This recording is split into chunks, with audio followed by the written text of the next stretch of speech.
Hello दोस्तों, मेरा नाम एडवोकेट शिवशंकर साहब है। मैं आसनसोल डिस्ट्रिक्ट कोर्ट में कई सालों से प्रैक्टिस कर रहा हूं और आज मैं टॉपिक लाया हूं सड़क दुर्घटना होने के बाद आप खुद की बचाव कैसे करेंगे। जी हाँ दोस्तों, कई बार हम अपनी कार या दूसरे वाहन कहीं लेकर जा रहे हैं तो दूसरे वाहन से टक्कर हो जाती है। इससे दूसरे वाहन में नुकसान पहुंचता है या कार में स्क्रैच आ जाता है या कोई घायल हो जाता है। तो ऐसी स्थिति में अक्सर दूसरे वाहन का मालिक पैसों की डिमांड करता है और क्षतिपूर्ति के लिए ठीक ठाक रकम ले लेता है। हम में से कोई भी इस स्थिति में फंस सकता है, लेकिन जब ऐसा हो तो ये अच्छी तरह समझ लें कि अगर दूसरा वाहन मालिक आपसे रकम की डिमांड करे तो उसे पैसे देने की जरूरत ही नहीं है।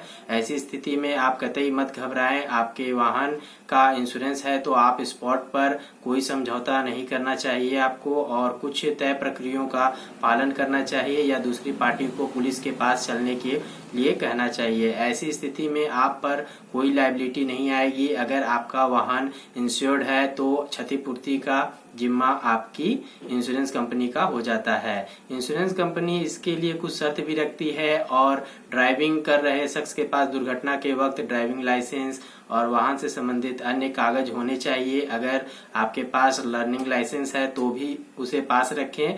केंद्रीय मोटर व्हीकल नियम 1989, अगर आपके पास वैलिड लर्नर लाइसेंस के कागज हैं तो ये आपके ड्राइविंग करने का अधिकार देता है। अब मैं आपको बताने वाला हूं कि आपको क्या नहीं करना है दुर्घटना होने के बाद। अगर आपकी कार या बाइक से एक्सीडेंट हो जाता है तो आपको स्पॉट पर किसी तरह का कोई भी एग्रीमेंट साइन नहीं करना चाहिए। अगर आपकी गाड़ी का बीमा है तो उसकी सारी लायबिलिटी बीमा कंपनी वहन करेगी। और फिर ये समझ लेने की है कि वाहन को नुकसान हुआ है तो वो उसकी क्षतिपूर्ति का दावा अपनी इंश्योरेंस कंपनी से भी कर सकता है। ये अक्सर होता है कि जिस वाहन का नुकसान होता है वो आपसे भी रकम की मांग करता है और फिर अपनी इंश्योरेंस कंपनी से भी क्षतिपूर्ति के लिए क्लेम करता है। ऐसी स्थिति में वो दोनों ओर से लाभ की स्थिति में होता है। लिहाजा ऐसी हालत में हमेशा पुलिस के पास जाना और अपनी इंश्योरेंस कंपनी को सूचित करना सबसे उचित तरीका है। अब मैं आपको बताने वाला हूं कि आपको क्या करना चाहिए दुर्घटना होने के बाद। अगर आपकी कार या बाइक से एक्सीडेंट हो जाता है तो आपको सबसे पहले पुलिस को सूचित करना चाहिए और आपकी गाड़ी के सारे डॉक्यूमेंट को फोटोकॉपी उन्हें उपलब्ध कराएं।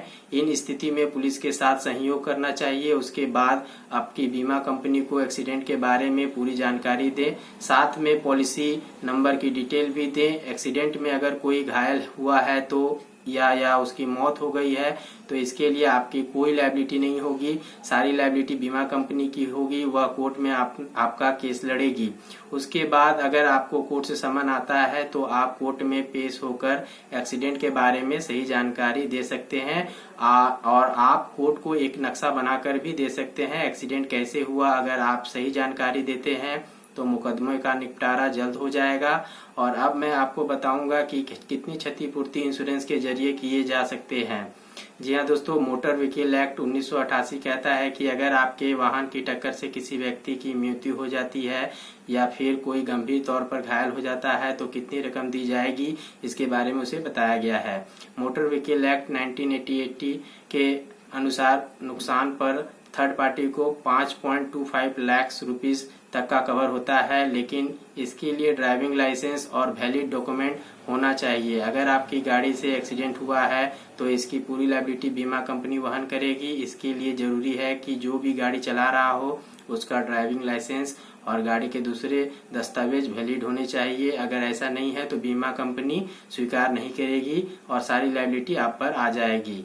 और अगर आप शराब पी रखे हैं या आपकी कार या बाइक में एक्सीडेंट में कोई घायल हो जाता है तो और या मौत हो जाता है तब आप जरूर मुश्किल में फंस सकते हैं।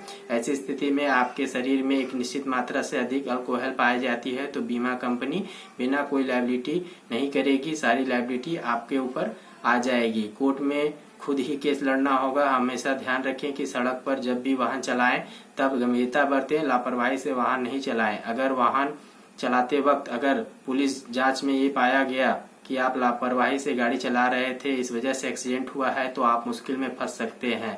नए मोटर व्हीकल एक्ट में 2 साल तक की जेल का प्रावधान किया गया है। इसी तरह से अगर आप मोटर व्हीकल एक्ट के किसी प्रावधान का उल्लंघन करते हुए पाए जाते हैं तब भी मुश्किल हो जाती है।